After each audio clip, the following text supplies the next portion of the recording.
안녕하세요. 자, 시간이 없기 때문에 15분만 말씀드리겠습니다. 지금 1시 45분이거든요. 예, 가능한 한 2시까지 한번 끝내보도록 하겠습니다. 발표에 앞서서 분말을 조금 드리고 싶은데요. 유영 선생님은 저는 시인 김수영의 그 산문을 통해서 예전부터 알고 있었습니다. 그런데 김수영 시인도 아주 뛰어난 번역가였거든요. 근데 그 번역이 상당히 독특했어요.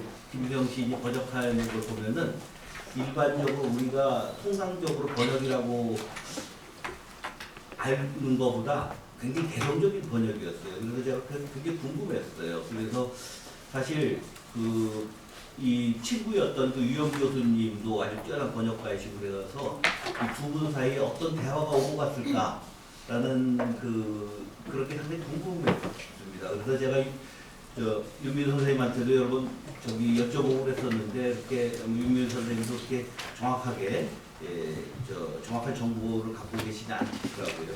혹시라도 여기 유족분이 계시니까 유영 교수님하고 김수영 선생 시인 사이에 무슨 번역에 가서 무슨 얘기를 나누신 게 있다면 저한테 가르쳐 주시면 굉장히 고맙겠습니다. 두 번째로는 제가 오늘 이제 번역의 이 얘기를 하면서 이제 구체적인 신뢰를 이제 분석하는 게 이제 문제가 약간 화제를 불러일으켰는데요.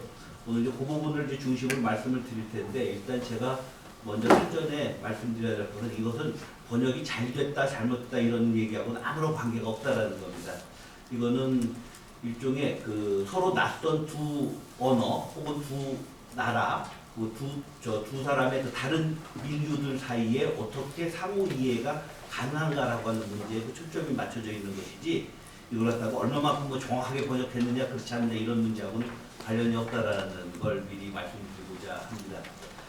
이런 식의 이론은 예전에는 이제 번역을 갖다가 직역을 하느냐 의역을 하느냐 이런 쪽에 이제 초점을 맞췄습니다만은 요즘에는 얼마 전에 작고하신 앙드레 베르만이 여러 가지 이론적인 어떤 이 정리 이후에 이제 번역이라고 하는 것은 직역이냐 의역이냐라는 것이 아니라 어떻게 하면은 서로 낯선 타자들을 상호 이해하게끔 하느냐라는 쪽으로 이렇게 초점이 맞춰지고 있습니다. 그래서 간단히 말씀드리면은 직역이라고 하는 것은 말 그대로 낯선 것을 낯선 대로 번역을 하는 거고 의역이라고 하는 것은 낯선 것을 갖다가 내식으로 옮겨놓는 거라고 한다면 상호 이해를 위한 번역이라고 하는 것은 낯설음을 강조하되 그걸 갖다가 얼마만큼 더 이해 가능한 것으로 만드느냐라고 하는 조금 더 어려운 일이라고 할 수 있습니다만 그것이야말로 우리가 이 다름을 서로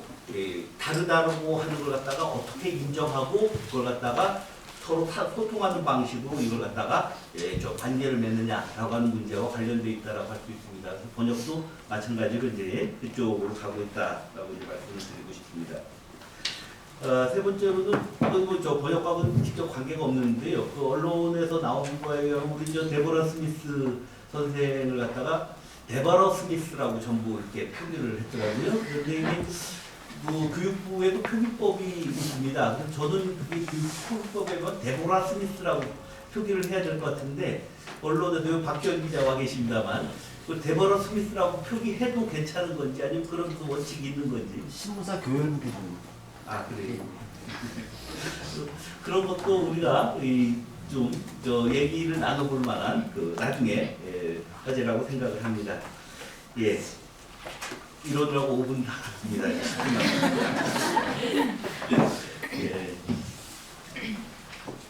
간단하게 읽겠습니다. 한국 문학이 세계 문학의 어떤 배분에서 한국 문학을 알리게 된 거는 사실 1990년경부터입니다. 그래서 트윈 모리스 씨하고 최근 선생이 이분열의 금시조를 프랑스어로 번역을 했고 그것이 르몽드지의 마술적 이분열이라고 하는 기사 제목하에 크게 기사가 난 이래로 프랑스에서 한국 문학에 관심을 가지게 되었고 그 이후에 이청준, 이승우 이런 분들이 이제 주목을 받았고 그리고 2004년에 황석영의 손님이 대중적인 성공을 거둠으로써 한국 문학에 대한 관심이 아주 저희도 절정에 달했다고 할 수 있습니다. 그러는 와중에 이제 고은 선생이 그 여러 가지 그 경로를 통해서 세계에 알려지게 되었고, 그러면서 이제 노벨문학상 후보에 저 영국의 도박사 사이트에 끊임없이 오르내리시면서 이 한국 문학을 또한 알리게 됐고요. 또 고은 선생의 그 만인보가 영어로 번역되면서 뉴욕 리뷰 북스에서 만인보에 대한 아주 좋은 서평을 싣고, 그러면서 이 고은 선생의 한국 시가 이제 세계에 그 자신의 모습을 드러냈습니다. 그런데 그래서 그 한국 문학이 굉장히 지금 세계 문학의 한 그 중요한 이론으로서 자리 잡았을 것 같습니다만 실제로 사정은 그렇지가 못합니다. 한국 문학이 세계 문학의 궤도 안에 그 진입하기 위해서 실질적으로 여러 가지 그 제도적인 지원이 많았습니다. 우선 그 사설 기관인 대산문화재단에서 이 번역에 대한 집중적 지원을 했고요. 그래서 아까 조대호 교수께서 번역상이라고 하는 것이 그 유형 번역상 하나밖에 없다고 말씀하셨지만은 그것은 외국 문학을 한국어로 번역하는 것에 대한 번역상이고요. 한국 문학을 외국어로 번역하는 것에 대해서는 대산문화재단에서 주는 대산문학상이 있고, 또 한국문학 번역원에서 주는 이런저런 상들이 있습니다. 그러니까 우리가 지금 이 한국 사람들은 지금 세계 경제 규모가 지금 11인가 그렇죠? 그 세계 경제 규모에 걸맞게 이 문화적인 어떤 위상도 그만큼 높아지기를 갖다가 상당히 많이 기대하고 있고, 그러다 보니까 한국 문학의 외국 세계 진출에 굉장히 그 지대한 관심을 보내고 있는 게 사실입니다. 그러나 그럼에도 불구하고 25년 동안 이렇게 고생을 했는데도 불구하고 실질적으로 그렇게 한국 문학의 위상은 높아지지를 않았습니다. 다행히 작년에 한강 씨의 그 채식주의자가 맨 부커 인터내셔널 상을 받음으로써 다시 한번 그 한국 문학의 어떤 가치를 세계에 알리는 계기가 되었습니다만은 그 직전까지만 해도 사실 저는 굉장히 절망적인 기분에 빠져 있었습니다. 왜냐하면 2006년 황석영 선생의 그 심청이 2004년에 프랑스에서 소개가 대중적인 성공을 거둔 이후로 제가 볼 때는 2006년에 한국문에 대한 관심이 절정에 달았고, 그리고 그 해에 한불수교 110주년이라고 해서 프랑스 문인협회에서 한국 문인 4사람과 프랑스 문인 4사람이 크게 그 좌담을 벌인 적이 있었습니다. 그리고 나서 그 이후에 한국 문학에 대한 관심이 차츰 시들해졌고, 그리고 오히려 한국 문학보다는 핵을 보유한 이 북한 문학에 대한 관심이 훨씬 더 커졌습니다. 그 외국 사람들이 그런 데 관심이 많아요. 핵을 보유했다. 이거 일단 그거 인정해주고 들어갑니다. 핵을 보유한 이 독재 국가에서는 문학을 어떻게 하나 굉장히 관심이 많거든요. 그래서 그 백남영이라고 하는 사람이 1978년에 나온 덫이라고 하는 그 작품이 프랑스에서 2008년인가 9년인가 번역이 돼서 그 대대적인 성공을 거두었고요. 그래서 지금 프랑스 내의 한국문학 번역자들의 상당수는 특히 그 동양어학교인 이날고를 중심으로 한 상당수의 번역자들은 북한 문학을 번역하고 있습니다. 한국 문학보다도. 그래서 저는 그 상당히 좀 기분이 어쨌든 착잡한 상황이었는데, 작년에 사실은 이 채식주의자의 어떤 이 대가가 이제 한국의 뉴스로 이제 떠오르게 돼서 한편으로는 여러 가지로 기분도 좋았고, 이 한국 문학이 이제 살아날 길이 늘 어디 있나라고 하는 걸 다시 한번 생각해 보게 되고 그랬습니다만은, 그러나 전체적인 지금 정황으로 봐서는 아직도 한국 문학은 여러 가지로 굉장히 외부에 알려지는 그 정도가 굉장히 미미합니다. 더더군다나 우리 주변에 바로 옆에 일본과 중국이라고 하는 너무 거대한 문화 대국이 둘이 있습니다. 이 거대한 문화 대국의 그늘에 가려서 외국 사람들은 한국 문학이라는 것이 있는지 거기에 대해서도 별로 관심을 가지지 않습니다. 죄송합니다. 이거 제가 꽂는데요.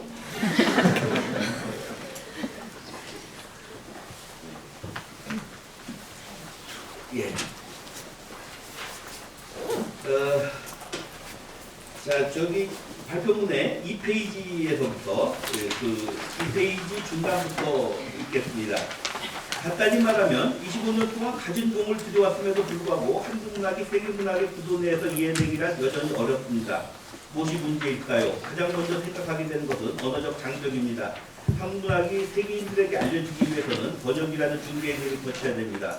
이 번역 과정 속에서 한국 문학 본래의 특성과 아름다움이 소실되어 버리지 않을까. 번역은 반역이라는 말이 있듯이 물론 오늘날 이는 매우 잘못된 통념으로 간주됩니다. 오히려 번역은 타자의 언어미학과 자신의 언어미학을 상호 증진적인 방식으로 교류시키는 작업입니다. 그런데 문제는 번역에 대한 이론이 정교해지면 질수록 번역 작업은 아주 잘 단련된 노동인구와 그들의 헌신적인 노동을 요구한다는 것입니다.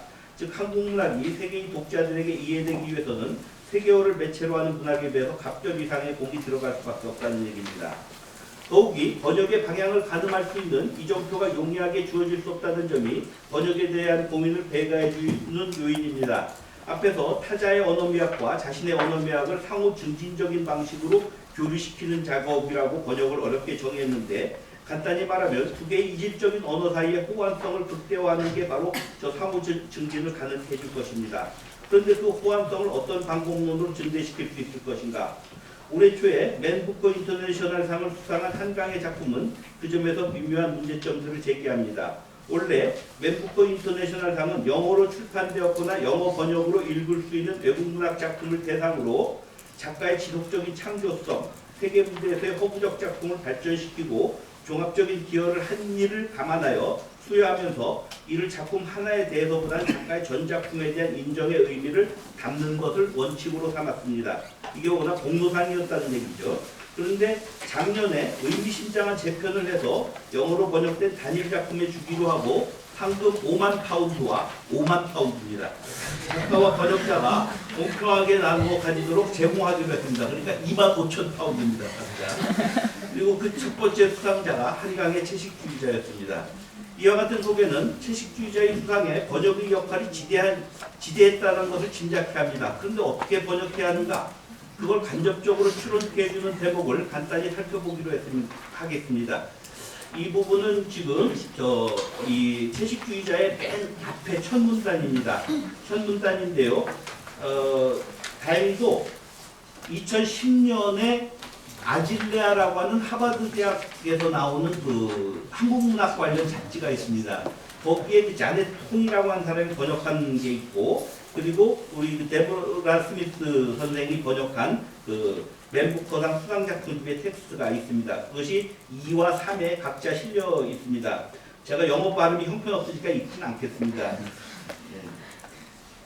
일단 제가 말씀드리고 싶은 것은 2와 3은 의미상으로는 거의 완벽하게 제대로 옮겼다라는 것입니다. 그런데 의미상으로, 그러니까 문자적인 의미는 충실히 번역이 되었으나 그것이 보여주는 문학적인 향기는 너무나 다르다라는 겁니다. 그래서 제가 이 영어 원문을 갖다가 다시 한번 한국어로 번역을 해갖고서 3페이지 아래에 2K와 그 다음에 4페이지에 3K로 이렇게 나누어서 모았습니다. 그 다음 읽겠습니다. 의미 번역이 거의 비슷한데도 불구하고 두 번역의 차이는 의외로 큽니다. 이는 한국어 텍스트를 거의 문자, 자네통은 거의 문자 그대로 옮기고 있습니다. 또 여주인공의 특색 없는 모습을 단어 하나 옮기다가 아예 모호하게 흐려버리기까지 합니다. 마지막 문장의 form no dine는 걸음걸이에 대한 묘사라기보다 태도 일반에 대한 묘사로 보이기까지 합니다. 궁극적으로 이 번역은 채식주의자로 자신을 드러내 보이기 이전에 영예의 평범한 모습을 전달하고 있다고 할 수 있습니다. 그렇지만 3회 번역은 조금 기발합니다. 우선 영예의 모습에 대한 그 묘사가 축약적입니다. 지금 제가 영어로 썼는데요. 이 번역은 원래 자네통은 32단어를 사용한 것을 14단어로 줄이고 있습니다. 그러다 보니 의도적인지 모르겠으나 번역이 안 된 부분이 있습니다. 그래서 이를테면 갑질이 일어나 같은 그 부분을 이는 챕터라는 동사로 번역했는데 3에서 생략되었습니다. 대신 인상을 감정적으로 강화하는 부사가 과도하게 쓰였습니다. Always, completely, in every way는 한국 원본에는 나오지 않을 있는데 한 단어로 처리할 수 있는 것을 세 단어나 사용했습니다. 이 인상의 강화는 부사의 사용에만 한정되는 게 아닙니다. 세 가지 절차가 더 활용되었습니다. 첫째, Her team's value aspect told me all I need to know 에서 told me all I need to know는 한국어 원본에는 없는 대목인데요. 이 진술의 추가를 통해서 묘사가 하나의 명백한 지식으로 확정되는 효과가 발생하는 것으로 보입니다. 둘째, I could help but notice her shoes는 이 문장 역시 한국어 텍스트 원본에 없습니다만은 약간 논란이 상당히 과장되었고 거기서 imaginable이라는 첨가어를 통해서 영예의 평범함을 아주 두드러진 특별함인 것처럼 보이겠습니다. 그리고 마지막으로 Striding no mean thing의 번역은 자네통의 From no Dani와 비교해보면 금방 알 수 있는데요. 이 두 번째 자네통의 번역은 인상을 더 모호하게 하는 데 비해서 오히려 3회 번역은 굉장히 또렷하게 하는 효과를 발휘하고 있습니다. 결국 3회 번역은 여주인공의 평범함을 아주 유별나고 강렬한 특징으로 만들었습니다. 이는 제가 볼 때는 작가는 의도하지 않은 겁니다. 즉 원작의 기술이 영예의 성격적 특성을 첫째, 채식주의자로 자신을 드러내기 전까지 영예는 아주 평범한 사람이었다. 그런데 채식주의자로 자신을 드러내기 시작하자 영예는 특별한 사람으로 변모하였다. 라는 방식으로 두 단계를 통해서 규정하고 있다면 3회 번역은 채식주의자로 자신을 드러내기 전부터 이미 영예는 아주 특별한 사람이었다 라고 말하고 있습니다. 그래서 3회 번역은 통상적인 번역과 달리 두 가지 특별한 성격을 갖게 됐습니다. 이 3회 번역은 작품을 있는 그대로 전달했다기보다는 얼마간의 왜곡을 과감하게 감행했습니다. 특정한 부분을 누락해서 작품을 갖다 이렇게 바꾸었죠. 그래서 이 부분은 어떻게 생각하면은 번역자의 창작이라고까지 할 수도 있습니다. 두 번째, 이 3회 텍스트는 원작품의 텍스트보다 특별히 자극적입니다. 우선 제가 아까 말씀드린 묘사 부분에서 단어를 갖다가 생략하는 대신에 인상을 강화하는 감정적 부사들을 갖다가 다수 사용했습니다. 그래서 또한 평범함의 특별함이라고 하는 분위기를 줌으로써 이런 역설적인 어떤 인상을 통해서 첫 문단부터 상당히 독자로 하여금 강렬한 흥미를 갖게끔 만들었습니다. 오늘 마침 나오셨으니까 사실 제가 질문을 해보고 싶은 것이 여기 적지 않은 것 중에 포함되어 있는 게 전체적으로 서양 문학은 디테일에 대한 묘사가 굉장히 강합니다. 한국은 디테일에 대한 묘사가 별로 없거든요. 그런데 우리 데보라 스미스 선생은 디테일에 대한 묘사를 일부러 축약을 시켰습니다. 일부러 그렇게 하신 것 같아요. 그래서 왜 그러셨는가 한번 궁금해서 한번 대답을 해주시면 아주 고맙겠습니다. 두 번째로는 워낙 외국 문학 작품은 정서적인 표현을 잘 안 합니다. 그런데 이 지금 번역되는 감정적인 인상을 강화하는 표현들이 의도적으로 많이 추가가 되었습니다. 왜 그러셨을까? 제가 궁금합니다. 그래서 이제 말씀해 주시면 고맙겠습니다. 거기에 대해서 저 나름대로 여러 가지 추론한 게 있습니다만 그게 정확하지가 않기 때문에 그리고 저 자신도 자신할 수 없기 때문에 저의 이 생각은 말씀드리지 않겠습니다. 어쨌든 이 한 문단만으로 전체를 판단할 수는 없을 겁니다. 그렇지만 동양북담의 시작이 반이다라는 말이 있습니다. 첫 문단의 특징은 번역 텍스트의 전반적인 방향을 암시하고 있다고 할 수 있는데요. 이러다 보니까 저는 너무나 이제 혼란스러워졌습니다. 도대체 이것이 그럼 멘부커당 심사자들에게 특별히 눈에 띈 것일까? 번역의 문제를 호환성의 문제라고 치환할 때 이건 아주 복잡한 고민을 야기한다는 것입니다. 이거는 작품의 훼손을 통한 창조를 어디까지 허용할 것인가 라고 하는 문제와 관련이 되어 있습니다. 그런데 이 창조라고 하는 것을 갖다가 어느 방향으로 잡을 것인가, 즉 대중독자, 그러니까 일반 독자들과의 소통의 문제로 잡을 것인가, 아니면 미학적인 새로움의 문제로 잡을 것인가. 그리고 궁극적으로 이것은 인류 전체의 상호 이해의 어떤 바람직한 어떤 발전, 이것과 어떻게 관계되어 있는가. 이제 이런 생각을 하다 보니까 제 머릿속이 너무나 혼란스러워지고, 그렇지 않아도 한국 문학이 지금 미미해서 속상해 죽겠는데 머리까지 복잡해서 제가 상당히 좋아하는 영화 중에 소피아 코폴라의 Lost in Translation이라고 하는 영화가 있습니다. 그래서 말 그대로 로스트 인 트랜슬레이션이 되었습니다. 그런데 이 로스트 인 트랜슬레이션의 그 마지막은 아주 낭만적인 사랑으로 끝나거든요. 근데 저는 아직 그 낭만적인 사랑으로 가기 전까지 이 저가 항공 탔다가 이쪽에 진도난 맞은 어떤 그런 기분이라고 해야 될까. 하여튼 좀 그런 굉장히 좀 복잡한 상태에 놓이게 되었습니다. 저희 발표는 여기서 마치겠습니다.